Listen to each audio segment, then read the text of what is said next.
ਦੋਸਤੋ ਮੈਂ ਮੀਆਂ ਆਸਫ ਅਲੀ ਤੇ ਅੱਜ ਅਸੀਂ ਗੱਲ ਕਰਾਂਗੇ ਇੱਕ ਅਜਿਹੇ ਸੈਲਾਬ ਦੇ ਬਾਰੇ 'ਚ ਜਿਹੜਾ ਸੈਲਾਬ ਘੱਟ ਤੇ ਆਵਾਮ ਦੁਸ਼ਮਣੀ ਬਹੁਤੀ ਸੀ ਤੇ ਉਹ ਆਵਾਮ ਦੁਸ਼ਮਣੀ ਹੋਈ ਵੀ ਸਾਡੇ ਇੱਕ ਆਵਾਮੀ ਲੀਡਰ ਦੇ ਦੌਰ 'ਚ। ਆਵਾਮੀ ਲੀਡਰ ਵੀ ਉਹ ਜਿਹਨੂੰ ਕਦੀ ਫਖਰੇ ਏਸ਼ੀਆ ਤੇ ਕਦੀ ਕਾਇਦੇ ਆਵਾਮ ਕਿਹਾ ਜਾਂਦਾ, ਜਨਾਬੇ ਜ਼ੁਲਫਕਾਰ ਅਲੀ ਭੁੱਟੋ ਸਾਹਿਬ ਦੇ ਦੌਰ 'ਚ। ਜੀ ਹਾਂ, ਮੈਂ ਗੱਲ ਕਰ ਰਿਹਾ ਅਗਸਤ 1973 ਵਾਲੇ ਸੈਲਾਬ ਦੀ।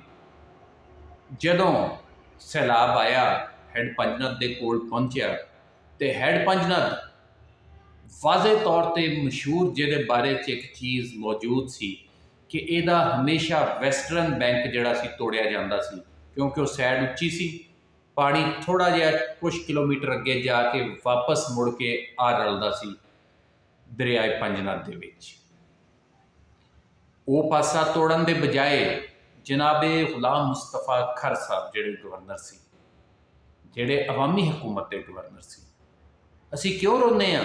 ਕਿਉਂ ਕਹਿੰਦੇ ਹਾਂ ਕਿ ਜੇ ਪੰਜਾਬ ਟੁੱਟ ਗਿਆ ਤੇ ਸਾਊਥ ਪੰਜਾਬ ਵੱਖਰਾ ਸੂਬਾ ਬਣ ਗਿਆ ਤੇ ਅਸੀਂ ਇਹਨਾਂ ਜਗੀਰਦਾਰਾਂ ਦੇ ਰਹਿਮੋ ਕਰਮ ਤੇ ਹੋਵਾਂਗੇ ਤੇ ਉਹੀ ਹਾਲ ਹੋਏਗਾ ਜਿਹੜਾ ਸੰਨ 73 'ਚ ਹੋਇਆ ਸੀ। ਆਪਣੀਆਂ ਥੋੜ੍ਹੀ ਜਿਹੀਆਂ ਜ਼ਮੀਨਾਂ ਬਚਾਉਣ ਦੀ ਖਾਤਰ ਪਾਣੀ ਈਸਟਰਨ ਸਾਈਡ ਤੇ ਤੋੜਤਾ ਗਿਆ ਤੇ ਈਸਟਰਨ ਸਾਈਡ ਜਿਹੜਾ ਪੁਰਾਣਾ ਰਾਹ ਸੀਗਾ ਦਰਿਆਵਾਂ ਦਾ, ਪਾਣੀ ਫਿਰ ਉੱਥੋਂ ਤੁਰਿਆ ਤੇ 1-2 ਕਿਲੋਮੀਟਰ ਨਹੀਂ ਸੈਂਕੜਾ ਕਿਲੋਮੀਟਰ ਤੁਰਦਾ ਗਿਆ ਤੇ ਰਸਤੇ 'ਚ ਆਉਣ ਵਾਲੇ ਸ਼ਹਿਰਾਂ ਦੇ ਸ਼ਹਿਰ ਤਬਾਹ ਕਰਦਾ ਗਿਆ। ਖਾਨਪੁਰ ਵਰਗਾ ਤਾਰੀਖੀ ਸ਼ਹਿਰ ਡੁੱਬ ਗਿਆ ਤੇ ਜਿੱਥੇ 10-10 ਫੁੱਟ ਪਾਣੀ ਸੀ, ਲੋਕ ਘਰੋਂ ਬੇਘਰ ਹੋ ਗਏ, ਲੱਖਾਂ ਦੇ ਹਿਸਾਬ ਤੇ ਲੋਕ ਉਜੜੇ, ਸਿਰਫ ਇੱਕ ਗਵਰਨਰ ਦੀ ਜ਼ਾਤੀ ਮਨਸ਼ਾ ਤੇ ਕੁਛ ਆਪਣੀ ਜ਼ਮੀਨ ਬਚਾਉਣ ਦੇ ਚੱਕਰਾਂ 'ਚ। ਉਦੋਂ ਇਹ ਜ਼ੁਲਮ ਕੀਤਾ ਗਿਆ, ਸਾਡੇ ਨਾਲ ਜ਼ੁਲਮ ਕੀਤਾ ਗਿਆ, ਸਾਡੇ ਵਡਕਿਆਂ ਨਾਲ ਜ਼ੁਲਮ ਕੀਤਾ ਗਿਆ ਔਰ ਸਿਰਫ ਇੱਕ ਜਾਗੀਰਦਾਰ ਦੀ ਵਜ੍ਹਾ ਤੋਂ ਇਹ ਜ਼ੁਲਮ ਹੋਇਆ, ਜਿਹੜਾ ਕਦੀ ਵੀ ਇਹ ਚੀਜ਼ ਹੋ ਨਹੀਂ ਸੀ ਸਕਦੀ। ਹੈਡ ਪੰਜਨਦ ਦੇ ਬਾਰੇ 'ਚ ਉਹਦੇ ਕਿਤਾਬਾਂ 'ਚ ਵਾਜ਼ੇ ਤੌਰ ਤੇ ਲਿਖ ਦਿੱਤਾ ਗਿਆ ਸੀ ਕਿ ਇਹਦਾ ਹਮੇਸ਼ਾ ਜਿਹੜਾ ਵੈਸਟਰਨ ਬੈਂਕ ਆ ਉਹ ਤੋੜਿਆ ਜਾਏਗਾ, ਉਧਰਲਾ ਜਿਹੜਾ ਬੰਨ ਆ ਉਹ ਤੋੜਿਆ ਜਾਏਗਾ ਤੇ ਜਾਣ ਕੇ ਈਸਟਰਨ ਸਾਈਡ ਤੁੜਵਾਈ ਗਈ। ਪਤਾ ਵੀ ਸੀ ਕਿ ਉਹ ਪਾਣੀ ਮੁੜ ਕੇ ਦਰਿਆ 'ਚ ਨਹੀਂ ਆਉਣਾ, ਉਹਨੇ ਫਿਰ ਇਲਾਕਿਆਂ ਦੇ ਇਲਾਕੇ ਰੋੜ ਦੇਣੇ, ਪਿੰਡਾਂ ਦੇ ਪਿੰਡ, ਹਜ਼ਾਰਾਂ ਪਿੰਡ ਰੋੜ ਦੇਣੇ। ਤੇ ਇਹ ਹੋਇਆ ਕਿਹਦੇ ਦੌਰ 'ਚ? ਜਨਾਬੇ ਭੁੱਟੋ ਸਾਹਿਬ ਦੇ ਦੌਰ 'ਚ।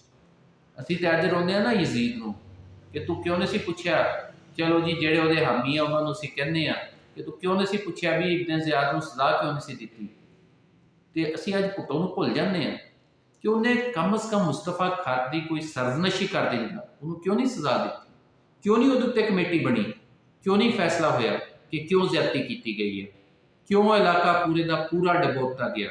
ਲੱਖਾਂ ਲੋਕ ਬੇਘਰ ਕਰਤੇ ਗਏ, ਲੱਖਾਂ ਘਰ ਰੋੜ ਦਿੱਤੇ ਗਏ, ਤਬਾਹ ਕਰ ਦਿੱਤੇ ਗਏ, ਹਜ਼ਾਰਾਂ ਪਿੰਡ ਡਬੋ ਦਿੱਤੇ ਗਏ, ਸ਼ਹਿਰ ਡਬੋ ਦਿੱਤੇ ਗਏ। ਕੋਈ ਪੁੱਛਣ ਦੱਸਣ ਵਾਲਾ ਨਹੀਂ। ਕਮ ਅਜ਼ ਕਮ ਮੈਂ ਅੱਜ ਹੀ ਹਕੂਮਤ ਤੋਂ ਮੁਤਾਲਬਾ ਕਰਦਾ ਕਿ ਹੋਰ ਨਹੀਂ ਤੇ ਮੁਸਤਫਾ ਖਰ ਨੂੰ ਉਸ ਚੀਜ਼ ਦਾ ਮੁਲਜ਼ਮ ਡਿਕਲੇਅਰ ਕਰਕੇ ਕੋਈ ਅਲਾਮਤੀ ਸਜ਼ਾ ਸੁਣਾ ਦਿਓ।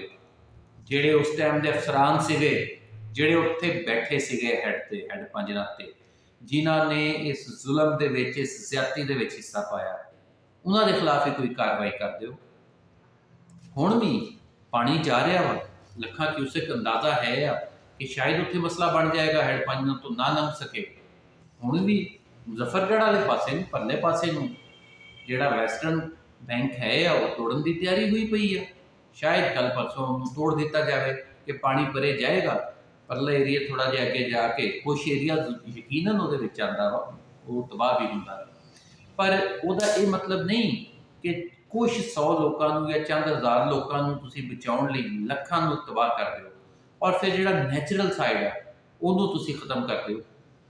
ਯਾਨੀ ਇਹਦੇ ਉੱਤੇ ਅੱਜ ਵੀ ਮੇਰੀ ਡਿਮਾਂਡ ਆ ਹਕੂਮਤ ਕੋਲੋਂ ਵੀ ਕਿ ਗੁਲਾਮ ਮੁਸਤਫਾ ਖਰ ਦੇ ਕੋਲੋਂ ਮਾਫੀ ਮੰਗਵਾਈ ਜਾਵੇ, ਉਹਨੇ ਜੋ ਜ਼ੁਲਮ ਕੀਤਾ ਸੀਗਾ, ਔਰ ਪੀਪਲਸ ਪਾਰਟੀ ਉਹਦੀ ਬਰਾਬਰ ਦੀ ਜ਼ਿੰਮੇਦਾਰ ਸੀਗੀ।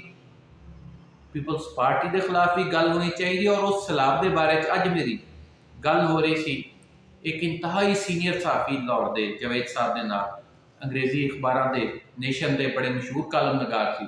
ਉਹਨਾਂ ਨੂੰ ਮੈਂ ਜੋ ਜ਼ਿਕਰ ਕੀਤਾ, ਉਹ ਕਹਿੰਦੇ ਯਾਰ ਸਾਨੂੰ ਪਤਾ ਹੀ ਕੋਈ ਨਹੀਂ ਕਿ ਸੰਨ 73 'ਚ ਇਹ ਵੀ ਕੰਮ ਹੋਇਆ। ਯਾਨੀ ਸਾਡੇ ਨਾਲ ਜ਼ੁਲਮ ਵੀ ਹੋਇਆ ਤੇ ਉਹਦਾ ਗਵਾਹ ਵੀ ਕੋਈ ਨਹੀਂ, ਉਹਦੀ ਦਾਸਤਾਨ ਵੀ ਕਿਤੇ ਕੋਈ ਨਹੀਂ।